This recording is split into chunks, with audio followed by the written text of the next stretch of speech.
বর্তমান সমাজের যুব সম্প্রদায়ের সবথেকে বড় যে সমস্যা তৈরি হয়েছে তা হলো অলসতা।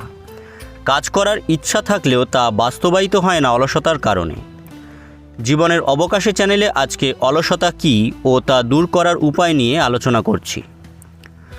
অলসতা হলো একটি সামাজিক রোগ। আলসেমি নিজ পরিবারের ও নিজ সমাজের অবক্ষয় ডেকে আনে।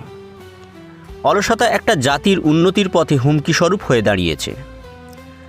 অলসতার ফলে সম্পদশালী ও শক্তিশালীরাও নিঃস্ব হয়ে যায়। অলসতা মানুষের একটি মন্দ আচরণ, যার থেকে কোনো মানুষই মুক্ত নয়, কেউ কম কেউ বা বেশি। এর ফলে মানুষের ঈশ্বরের আরাধনা থেকে শুরু করে পার্থিব সকল কাজ বিঘ্নিত হয়। অলসতা এমন এক ধরনের ধ্বংসাত্মক ব্যাধি যা মানুষকে ধীরে ধীরে অশুভ পরিণতির দিকে নিয়ে যায়। মানুষের ব্যক্তি ও সামাজিক জীবনকে মূল্যহীন করে দেয়। প্রাণবন্ত জীবনের সজীবতা ও কর্মময় জীবনের গতিময়তাকে উদাসীনতায় পর্যবসিত করে দেয়। এজন্যই একজন প্রকৃত সৎ মানুষ অলসতাকে মনে প্রাণে ঘৃণা করে। অলসতা দূর করতে পারলে জীবনের লড়াইয়ে জয় আসবেই। অলসতা দূর করতে আমাদের নিজেদেরকে সক্রিয় হতে হবে।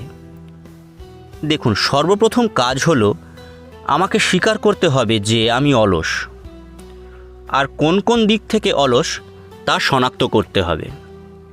বড় বড় কাজগুলোকে ছোট ছোট ভাগে ভাগ করে নিতে হবে, মনোযোগ দিতে হবে কাজটাতে। এবার শুরু করতে হবে প্রথম ধাপটা। তারপর কাজ চালিয়ে যাওয়া ও শেষ করার জন্য সহজ উপায় খুঁজে বার করতে হবে। যে কোনো কাজ করার জন্য নিজের সঙ্গে সামঞ্জস্যপূর্ণ একটা রুটিন তৈরি করতে হবে। রুটিনে ব্যায়াম, কাজ, বিশ্রাম সহ অন্যান্য ক্রিয়াকলাপের জন্য নির্দিষ্ট সময় নির্ধারণ করতে হবে। এতে শৃঙ্খলাবোধ তৈরি হবে এবং দেরি করার প্রবণতা কমে যাবে। কাজের ক্ষেত্রে এমন করা যায় যে প্রতি 25 মিনিট কাজ করার পর 5 মিনিট বিরতি নেওয়া যায়। এরকমভাবে 4 বার কাজ করার পর আধা ঘন্টা লম্বা বিশ্রাম করতে হবে। প্রতিবার বিশ্রাম নেওয়ার পর কতটা কাজ করলাম তা দেখে নিতে হবে বা লিখে রাখতে হবে। এই প্রক্রিয়া অবলম্বন করলে কাজের ওপর সম্পূর্ণ ফোকাস রাখা যায়। আজ কতটা কাজ হলো বা কবে কোন কাজ করতে হবে তা টেবিলের সামনে একটা নোটিশ বোর্ডে লিখে রাখলে তা খুবই ভালো হয়, অথবা একটা পকেট ডায়েরিতে মেনটেন করা। এগুলো অনুপ্রাণিত করবে আপনাদের কাজের প্রতি। একটা বিষয় খেয়াল রাখতে হবে, জীবনে শৃঙ্খলার অভাব থেকেও অলসতার স্বভাব তৈরি হতে পারে। তাই প্রতিদিন জীবনে শৃঙ্খলার মধ্যে থাকার অনুশীলন করতে হবে। কাজের সময়সীমা নির্ধারণ করুন, নিজের কাজকে অগ্রাধিকার দিন এবং কাজে মনোনিবেশ করুন। ছোট ছোট কাজ শেষ করার পর নিজেই সেলিব্রেট করার দরকার।